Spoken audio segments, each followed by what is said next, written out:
Hi, I'm Tracy Walker, and today I'm going to read from my book, The Cards I Was Dealt That Transformed My Life. And today's chapter is chapter 10, Back to School as a Mature Age Student. Having taken that step to leave my partner, I was now raising 3 small children on my own. The difference this time was that I had support from my 12-step family. Nobody told me what to do. Nobody condemned me or judged my decisions, not even when I took him back for a second time. They accepted me and my choices, and that is what made it easier. Once I ended that relationship, he didn't have that control over me anymore. I wasn't frightened of him. I had come to know myself and realize I deserved better. Still, for a long time, he could reel me into a phone conversation. He would ring me and tell me how much he loved me. He could be really nice, and then suddenly gut me like a fish, leaving me devastated all over again. Over time, I was sucked into his games less and less. I began recognizing the point where the conversation started to turn and would come up with some sort of excuse about needing to go. I have to go to the toilet. The children are calling. Someone's next door. I said whatever it took to get off the call, to avoid him and the reaction he desired. The biggest question on my mind was, how am I going to move forward from this? I didn't want to go on government support for the rest of my life. I wanted more for my children, more for me. I was determined to be a good role model for my children, showing them that it is possible to do and be whatever you want, that you can achieve anything when you know how. I'd grown up with the stigma of living in a housing commission house. I knew what other people thought of those of us who received government assistance. I didn't want that anymore, especially for my children. My parents never owned their own home, but I did. It was a positive first step, and I knew how fortunate I was. Next, I had to work out how I was going to earn money with no education, no skills to speak of, and 3 children to support. Then I saw it, an article in the local newspaper. Mature age students head back to high school. I read it from the beginning to the end, and then read it again. Could I do this? I certainly had the desire to change and to make the most of my new opportunities. So I swallowed back my fear and my memories of failure and rang the school. The principal was very understanding and welcoming. He asked me to take a seat and explain how everything works for mature age students at their school. I explained I wanted to return to school to complete my high school education. Try it for 6 months, he suggested. See if it's for you. I took a deep breath, said yes, I'll do it. That was the easy part. Stepping back into education after being out of school for over a decade was definitely an eye-opener. Teaching styles and even the content had changed so much. I was learning things I'd never heard of when I was at school in the 60s.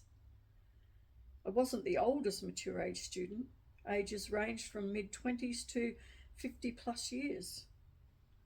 Thankfully, I didn't have to wear the school uniform. We were also allotted a mature age student study room, so we didn't have to sit in the playground with teenagers. The whole experience was exhilarating. It was also scary, as all my insecurities came rushing back, bubbling away below the surface. We attended classes with the regular high school kids. The first few times I rocked up to class and stood waiting in line with 20 to 30 teenagers was a little bit odd. Some of the youngest students embraced the opportunity.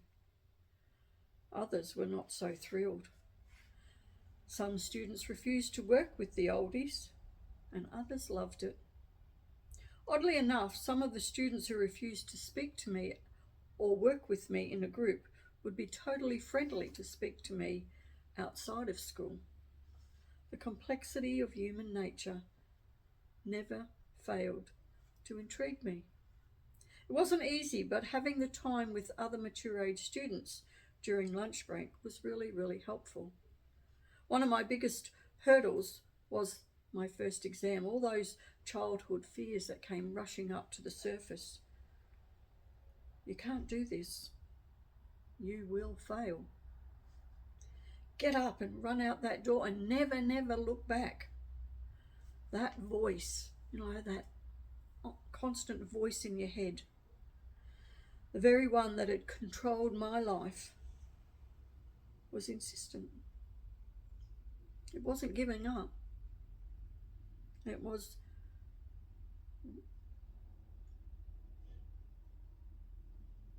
reluctant to release its hold on me. But I began to have a new voice in my head, a voice that believed in me. I had people who believed in me and told me I could do this. I would see this through.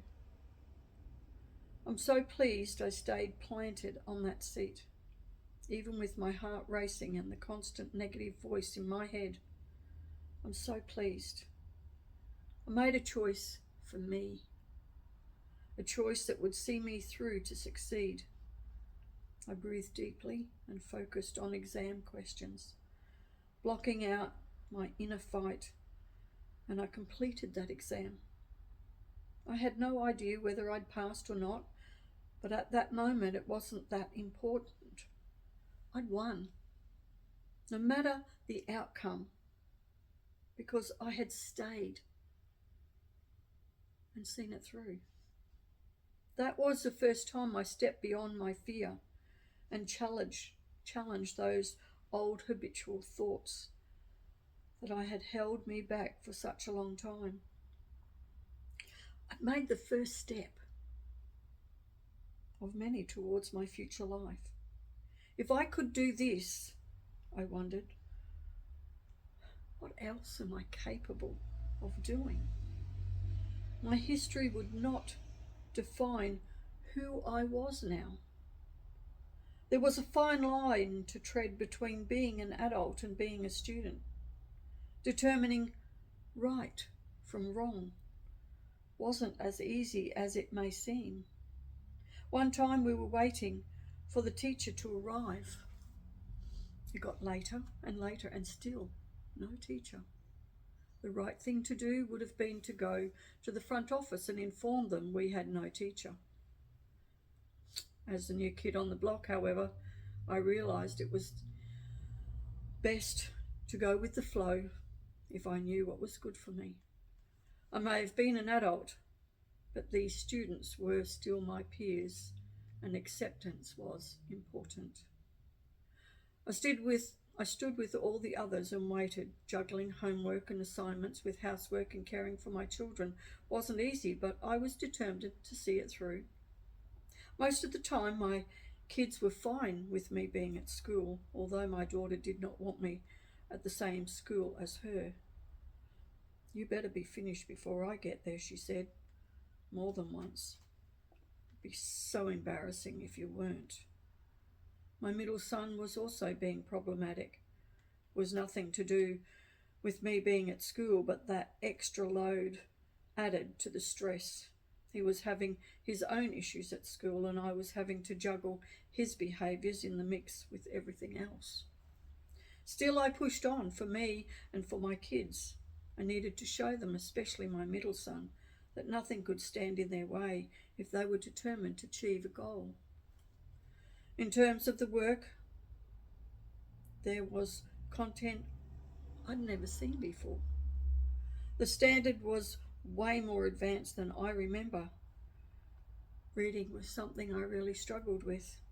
Math, in particular, was incredibly difficult.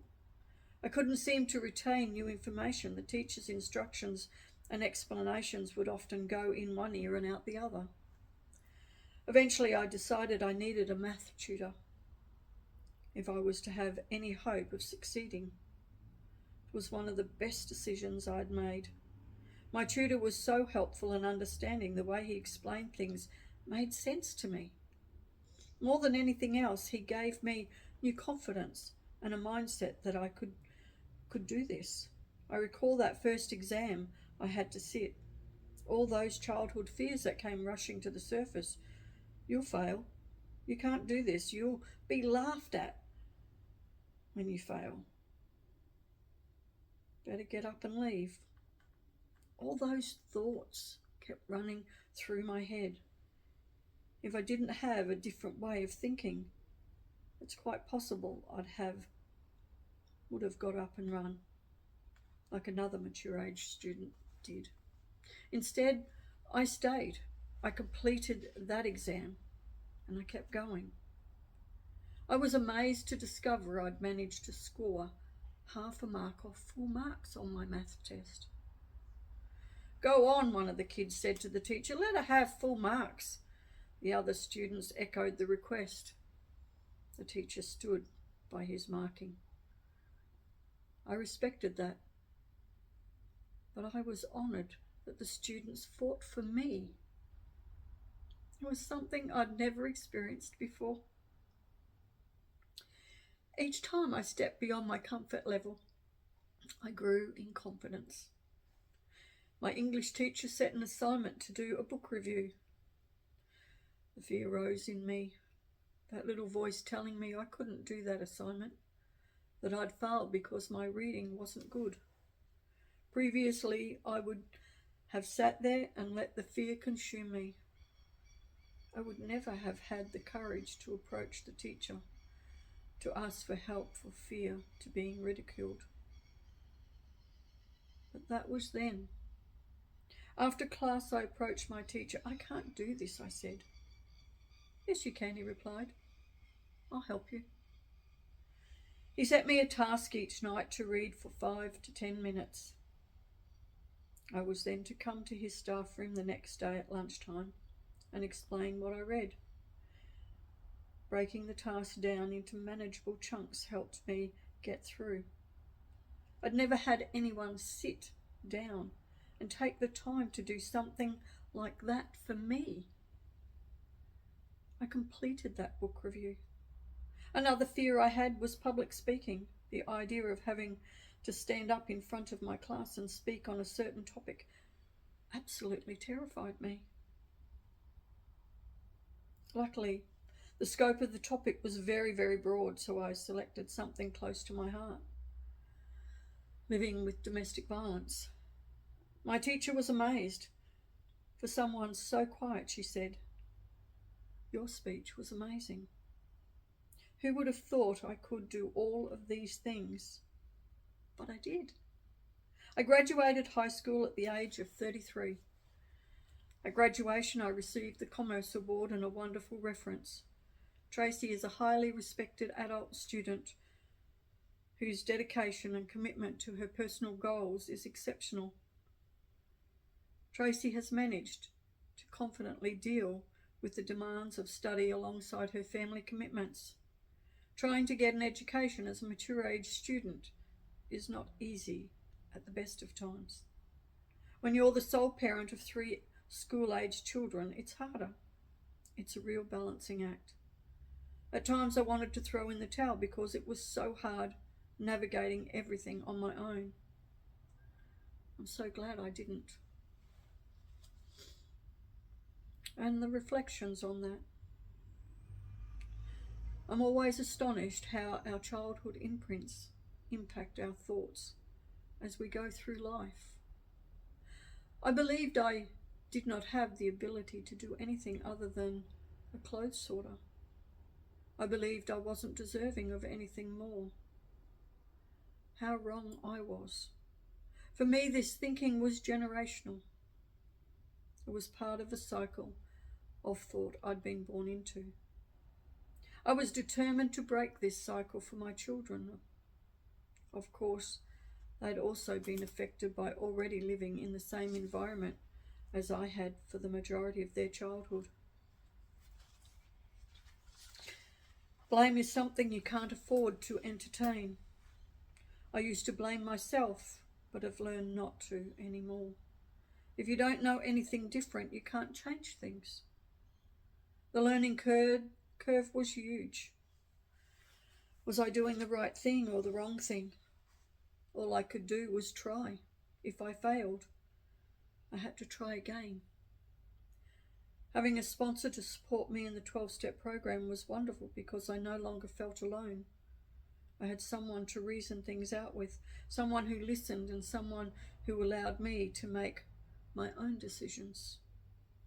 My aim was to help my children see a different way, even though,